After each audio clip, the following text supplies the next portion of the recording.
लासो फ्याफुलजी सर्वप्रथम त माम आमा सबै दाई दिदी सबैजनालाई एकदमै धेरै लासो फ्याफुलजी मेरो तर्फबाट। आज 24 मे 2026को दिनमा हाम्रो घरमा मानिमोलम गरिदिन आइदिनुहोस् भनेर हामीले अनुरोध गरेको थियौँ यहाँहरू सबैजनालाई। यति धेरै उपस्थिति भएको छ आज हामी एकदमै खुसी छौँ, तपाईँहरूप्रति एकदमै आभार पनि व्यक्त गर्दछौँ। आजको मानिमोलम चाहिँ म आफ्नै मेरो जन्मदिन भएको हुँदाखेरि मैले त्यसको सुरुवात चाहिँ माने गरेर गरौँ भन्ने विचारले राखेको हुँ।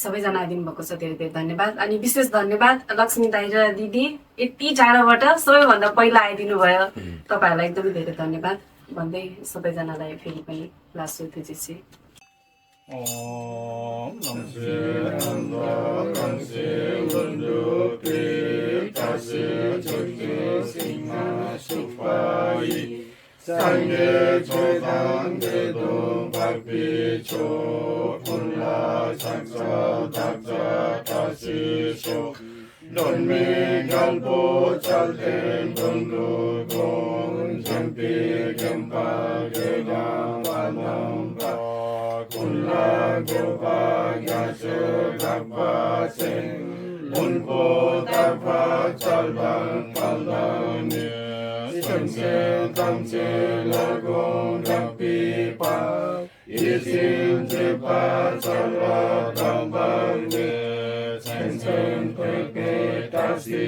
Palvewa Deva Sepa Deva Chakalo Shunu Palden Dolzedi Genre Sinwa Gombo Jampi Pa Sai Lingpo Dipa Nampa Se Nampa Lingpo Chakcho Kuntu Sang Utal Dolzedi Chakcha Dengi Jawa Champala Yekdan Yewa Sewa Kunsine Godon Palve Sande Disindu Tashi Dele Kunsu Chukaraosu Namo Namkai Nesu Hawaii Lama Idam Kando Choknam Dam Sangye Choydam Parbi Gedum La Dada Lukun Kuipe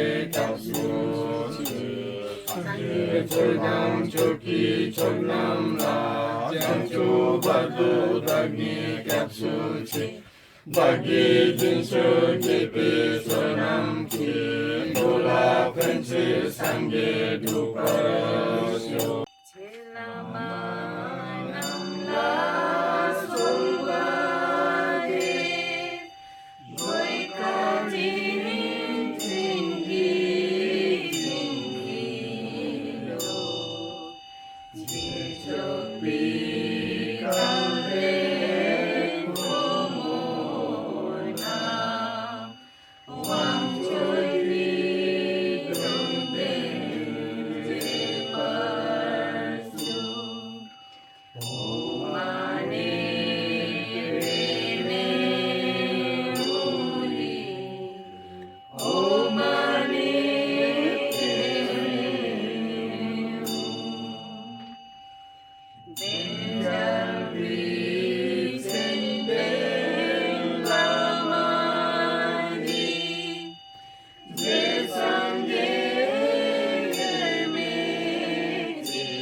लासो फ्यापुलजी भवतु सर्वमङ्गलम।